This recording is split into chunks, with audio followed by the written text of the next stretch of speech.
Fala pessoal, tudo bem? Estamos aqui, mais um episódio com a mais bela das convidadas.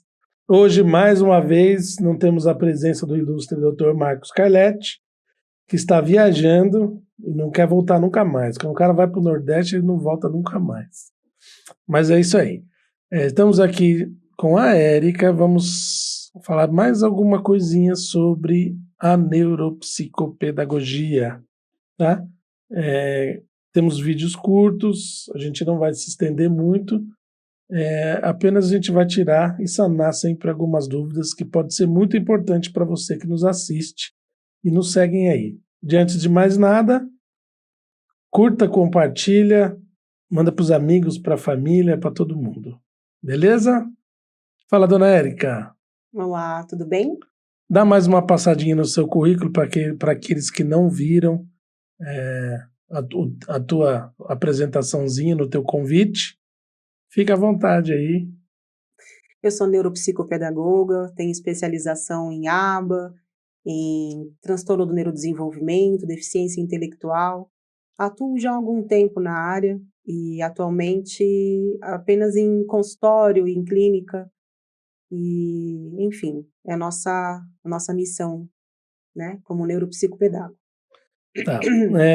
Para aqueles que não entendem esse palavrão, neuropsicopedagogia.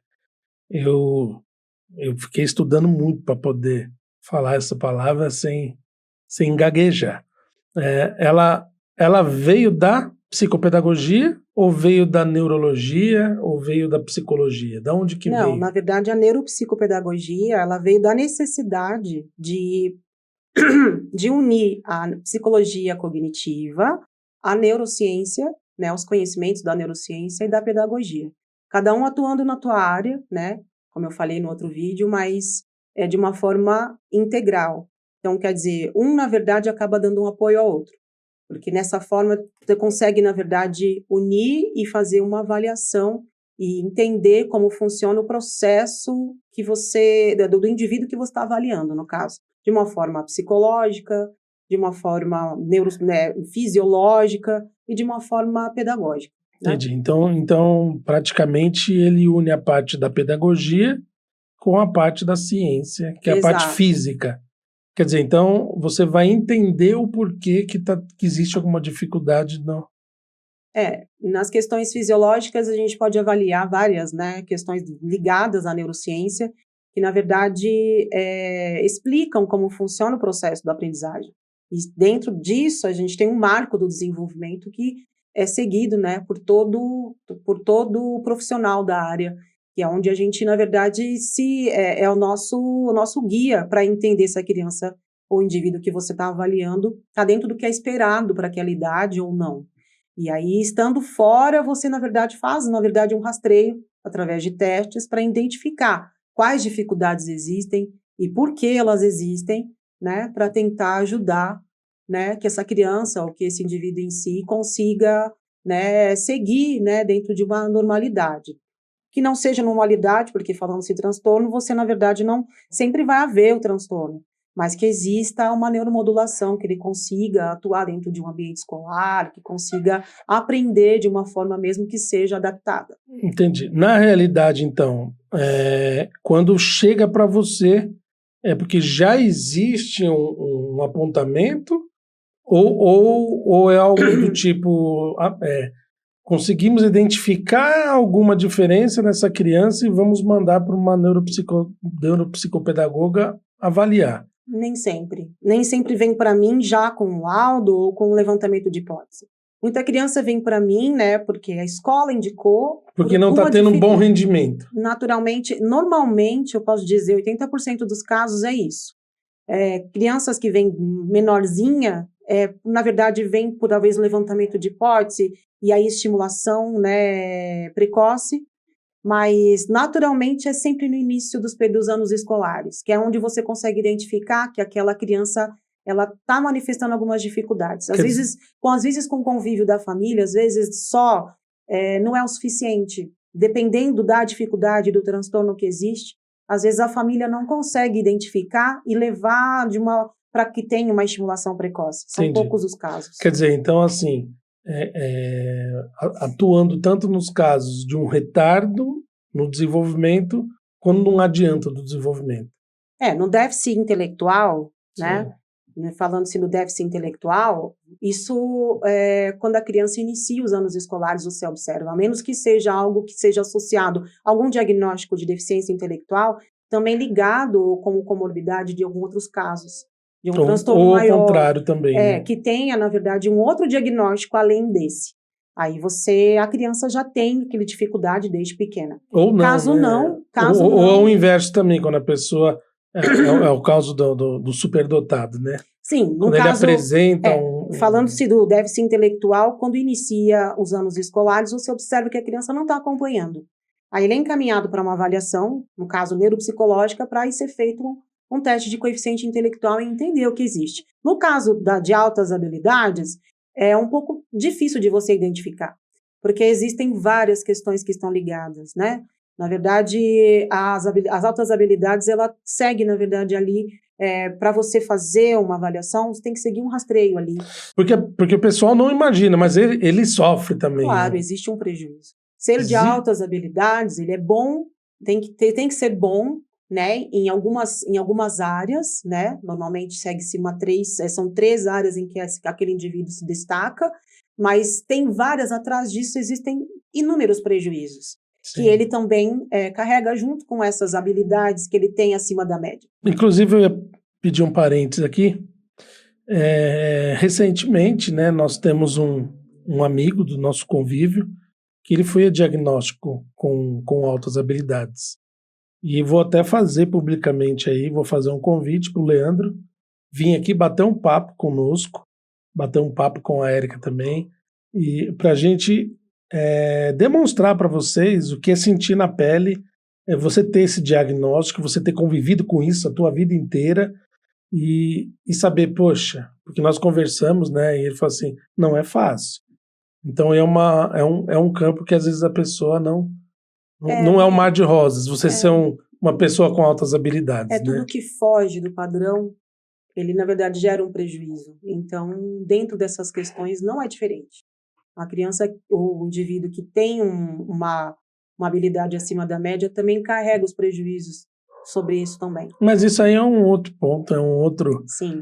É um outro tema que será feito num outro dia, que eu acho que a gente pode sentar para falar isso, principalmente até com uma pessoa já diagnosticada com isso. Seria bem legal.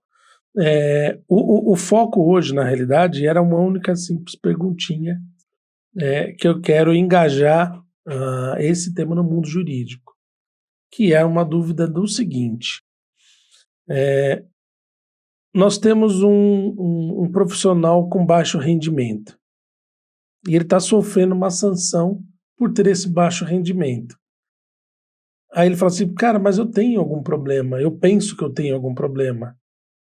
Aí, o que vai acontecer? Ele vai procurar. Ele vai procurar um psicólogo ou ele vai procurar um neuropsicopedagogo? Estamos falando de um cara adulto. A pessoa ela não pode procurar um neuropsicopedagogo, porque no caso ele é um adulto. Ele precisa avaliar quais são as dificuldades que ele tem. O neuropsicopedagogo poderia auxiliá-lo, sim, para avaliar se existe algum déficit nas questões intelectuais no sentido de habilidades cognitivas. Porém, nós não fazemos uma avaliação de coeficiente intelectual. Isso seria ligado mais à neuropsicologia. A neuropsicologia. Nós avaliamos as questões que voltadas à atenção, à memória, a funções executivas, a poder de decisão. Está tudo ligado ali ao conjunto de habilidades cognitivas. Isso, nessa avaliação, a gente consegue, inclusive, levantar uma hipótese. Mas, para ele saber, sendo um adulto, seria interessante passar por um neuropsicólogo e fazer uma avaliação de coeficiente intelectual de outras questões também, que, no caso, a neuropsicologia poderia ajudá-lo. Entendi. Perfeitamente. Porque, assim, a gente, como é leigo no assunto, existe uma confusão toda entre o que é psicopedagogia, o que é neuropsicopedagogia e o que é a neuropsicopedagogia e a psicopedagogia seguem mais ou menos na mesma direção. O que difere, recentemente, uma colega minha de trabalho perguntou para mim que diferença tem entre as duas coisas. A psicopedagogia, ela ela surgiu com o intuito de ajudar crianças, principalmente nas questões emocionais voltadas à aprendizagem. E a neuropsicopedagogia, que é algo bem mais recente, ela surgiu na necessidade de entender as funções cognitivas. Então, de entender como funcionam as habilidades. Ela foi uma tentativa de juntar a educação, não ser algo voltado só da educação, mas juntar com a saúde. Porque a educação também é saúde. Então, até então, era algo apenas único da saúde. Hoje em dia, com a neuropsicopedagogia, com a psicopedagogia, na verdade, acabou tendo até um outro olhar. Porque hoje o neuropsicopedagogo, ele consegue ajudar o ser humano dentro das habilidades de aprendizagem, das habilidades cognitivas, mas com um conhecimento a mais de como funciona esse processo. Então, um profissional de neuropsicopedagogia, ele é um profissional da área da saúde. Não reconhecido, infelizmente. Vocês não têm ainda não temos. Ainda não temos. Classe. Ainda é um processo. Na psicopedagogia houve algumas vitórias recentemente.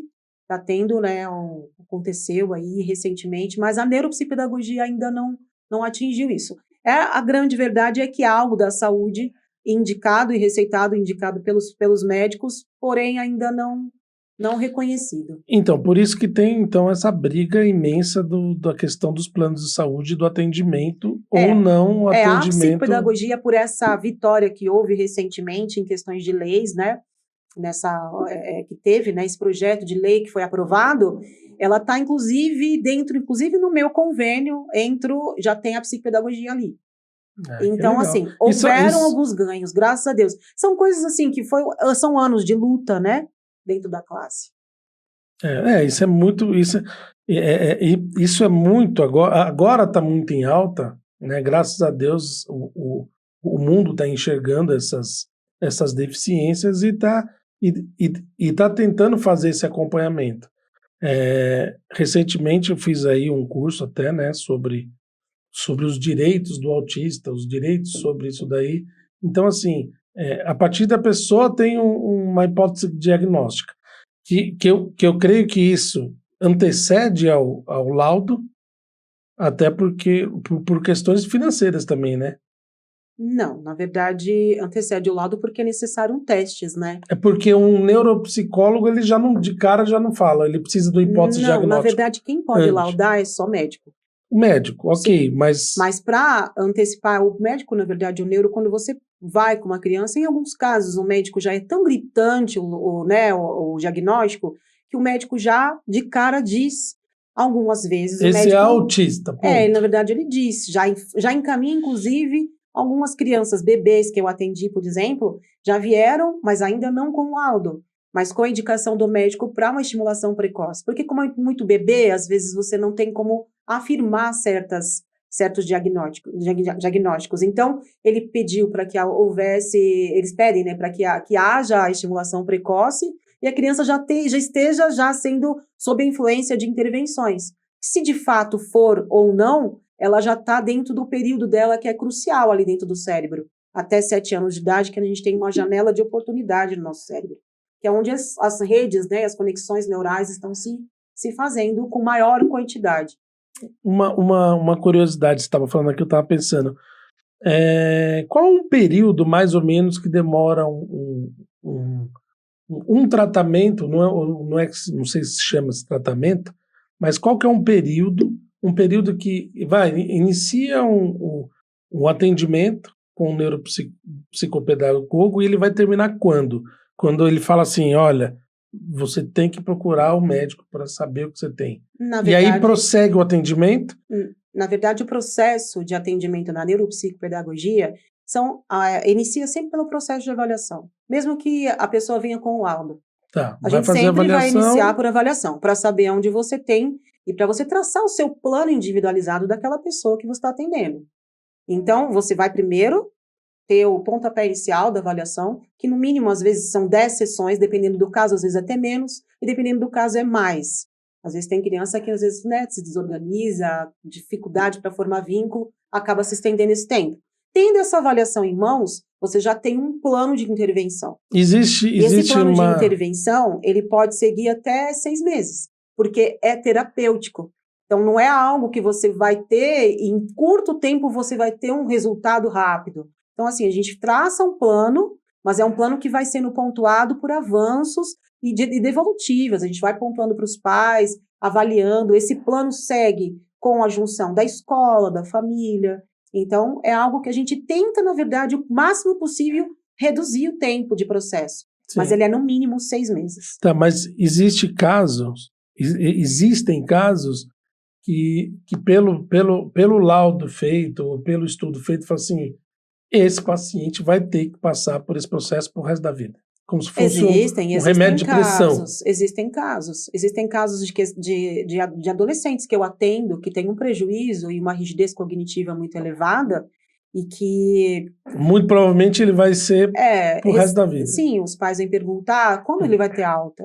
Só que a alta, na verdade, para um caso desse, que é um caso de problema contínuo, é um prejuízo contínuo. Então você precisa, na verdade, estar ali trabalhando de uma forma terapêutica, interventiva, para que a criança, nesse caso, né, nos casos que eu atendo, que são adolescentes de 18 anos, que já estão em ensino médio, tem o adolescente que estão já cursando ensino superior, e é necessário para trabalhar principalmente a flexibilidade cognitiva, a rigidez. Que é aí onde vai entrar o jurídico na coisa. Exato. Por quê? Porque um convênio, ele não vai admitir, não é que não vai admitir, ele vai brigar, porque, pô, eu vou ficar bancando esse indivíduo dos 6 anos de idade até depois da faculdade, até 30, 40 anos. Exatamente.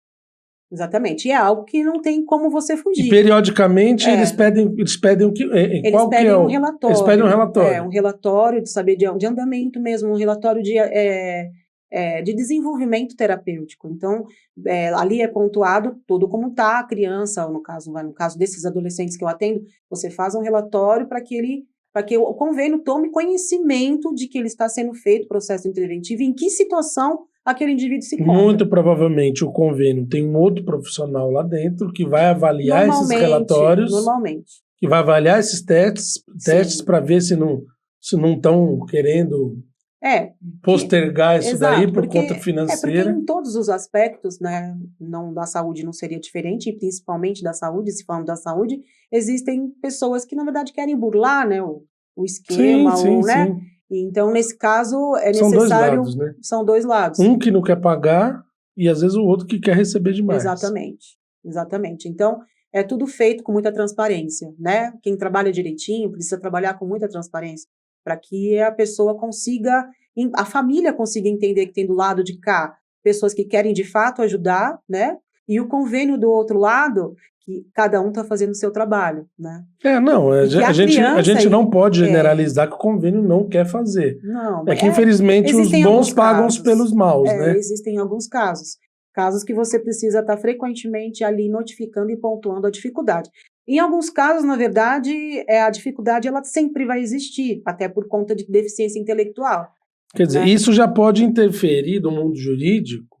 Por exemplo, se esse indivíduo tiver que passar por uma intervenção pro resto da vida, ele vai poder se aposentar. Ele vai poder ter o LOAS na vida.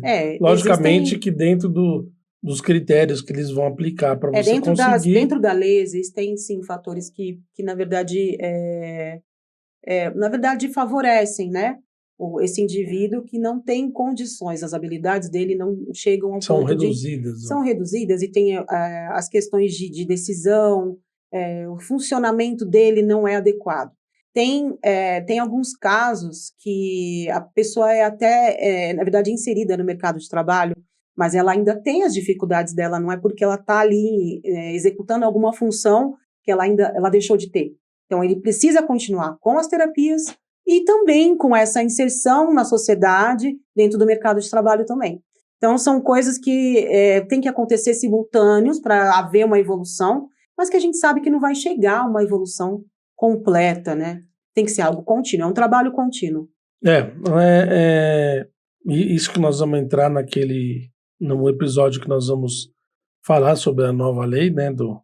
Da nova lei que está entrando, que vai ter um episódio só para isso daí, né? Sim. Sobre as questões da PAI. As questões da PAI. que para quem não conhece, você trabalhou 8 anos na PAI, né? 7. 7 anos na PAI, um ciclo de vida de 7 dentro da 7 PAI, anos, anos muito felizes, né? por sinal. E aí, isso é um tema que nós vamos conversar até com uma pessoa que trata de direito público também, que é o nosso parceiro. Mas, enfim. O que eu gostaria hoje, na realidade, de trazer seria esse início desse universo multiforme de possibilidades e saber também, e como sempre, tentando entrar o mundo do direito dentro de todos os assuntos possíveis e imagináveis. Que, na verdade, o direito cabe em tudo, né? Sim, mas então, o desafio aqui é buscar o veiozinho aonde que eu vou encontrar esse camarada desse direito aí. Sim. No caso, hoje ficou claro. Aonde? A pessoa pode ficar o resto da vida tendo que fazer. É terapia que chama, não? É atendimento ou é terapia? Assistência terapêutica.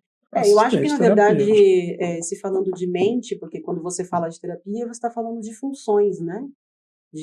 Se a pessoa tem, né, ali, se ela tem as funções dela preservada. Então, tem tudo a ver com direito, porque eu acho que para quem está sendo, né, quem está no banco dos réus, né? É assim que se diz? Sim. Né? Eu acho que ele precisa estar com as suas faculdades mentais ali preservadas para poder ser julgado. Com certeza, né? O Dr. Marcos iria achar mais umas 4, 5 hipóteses legais aí para a gente pôr no... Mas tá bom. Por hoje tá bom. Acho que a gente... só para dar seguimento naquele convitezinho.